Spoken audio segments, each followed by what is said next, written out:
বুড়ো রাজের মেলাকে কেন্দ্র করে লক্ষাধিক ভক্ত সমাগম। গত 29 তারিখ শেষ হয়েছে ভোট। উদ্যোক্তারা আশা করেছিলেন হয়তো কিছুটা ভক্ত সংখ্যা কম হবে।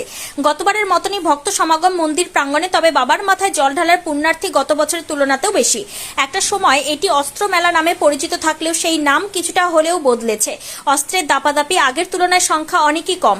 উল্লেখযোগ্যভাবে বুড়ো রাজ শিবের পাঠাবলি হতে দেখা যায় ওইখানে। আর সেই কারণেই পশ্চিমবঙ্গের বিভিন্ন প্রান্ত থেকে পাঠাবলি দেওয়ার সরঞ্জাম হিসেবে বিভিন্ন অস্ত্র নিয়ে ভক্তরা পৌঁছায় মন্দির প্রাঙ্গণে। সেখানেই বলি দিয়ে তা বাড়ি নিয়ে যায়। তবে প্রশাসনের কড়া নিরাপত্তা, আগের তুলনায় অস্ত্রের দাপাদাপি কম। তবে মন্দিরে ঢোকার মুখে এবারও দেখা গেল অস্ত্র নিয়ে ভক্তদের নাচানাচির ছবি। দা, কুড়ুল, লাঠি, তীর, ধনুক থেকে শুরু করে রয়েছে সব ধরনেরই কিছু না কিছু অস্ত্র। কিছুই তবে পরিমাণে অনেকটাই কম। উদ্যোক্তারা এদিন শুক্রবার বেলা 10টা নাগাদ জানান, গতকাল রাতে বৃষ্টির জন্য রাতে ভক্ত সংখ্যা কিছুটা কম হলেও এদিন সকাল থেকে ব্যাপক ভক্ত সমাগম। কেন্দ্রীয় বাহিনী এবং রাজ্য পুলিশে রয়েছে নজরদারি, তবে পুলিশের সংখ্যা কিছুটা কম।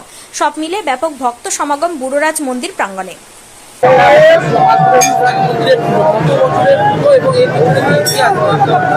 বলছি 300 থেকে 350 বছরের পুরাতন এই বুড়োরাজ শিবলিঙ্গ আদি। এই বুড়োরাজ একটা এই আমাদের এটা এই গ্রামের নাম জামালপুর, পাশের গ্রামের নাম নিমদাহবন। সেখানে যদু ঘোষের একটা গরু ছিল। সেই গরু তার নাম ছিল শ্যামলী গাই। সেই শ্যামলী গাই প্রতিদিন যখন এখানে ছেড়ে দিত ওরা গরু পাল, সেই গরু ছুটতে ছুটতে নৌকা থেকে ওই জামালপুরে বনে আসতে এসে প্রতিদিন দুধটা দিয়ে চলে যেত। কিন্তু মালিক, গরুর যে মালিক, সেটা ধরতে পারে না ধরতে পেরে শেষ পর্যন্ত সন্দেহ করে ইয়েকে, রাখালকে। তখন একদিন দেখে যে গরুটাকে যেই ছেড়ে দেওয়া মাত্র উদ্দেশ্য আছে ছুটে ছুটে ওই জামালপুর গ্রামে তখন জঙ্গল ছিল, সেই জঙ্গলে ভেতরে ঢুকে যায়। গিয়ে দেখে একটা জায়গায় দাঁড়িয়ে আছে, তার বোটা থেকে বাবার দুধ পড়ে গাড়ির দুধ। সেই থেকে রাতে সমাবেশ দিল বাবা যে আমি এখানে আছি, তার গরিব প্রধান দেশ, তুই আতর চাল দিয়ে আমাকে পুজো দিবি, নাকি আমি সন্তুষ্ট, আমি এখানে আছি। তখন সেইখান থেকে বুড়োয়ার সঙ্গে এখানে ছিল মধুসূদন চ্যাটার্জি ব্রাহ্মণ। সেই ব্রাহ্মণের ওপর দিল যে তুই আমাকে নৈবেদ্য দিবি আতর চাল দিয়ে, তাকে আমি সন্তুষ্ট, গরিব প্রধান দেশে। সেই থেকে ওইটা প্রচলিত হয়ে আসছে। আজ 300 বছরের কম করে 350 বছর হবে, কেননা আমরা এখানে 8 পুরুষ আছি। সেই হিসাবে 350 বছরের পুরনো পুজো।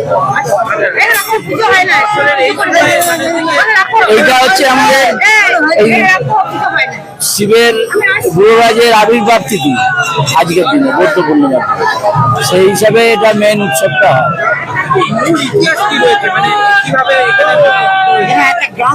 এইটা নিম্ন বলে পাশে গ্রাম ছিল, আর এটা একটা জঙ্গল, জামালপুরটা একটা জঙ্গল বেষ্টিত ছোট গ্রাম ছিল।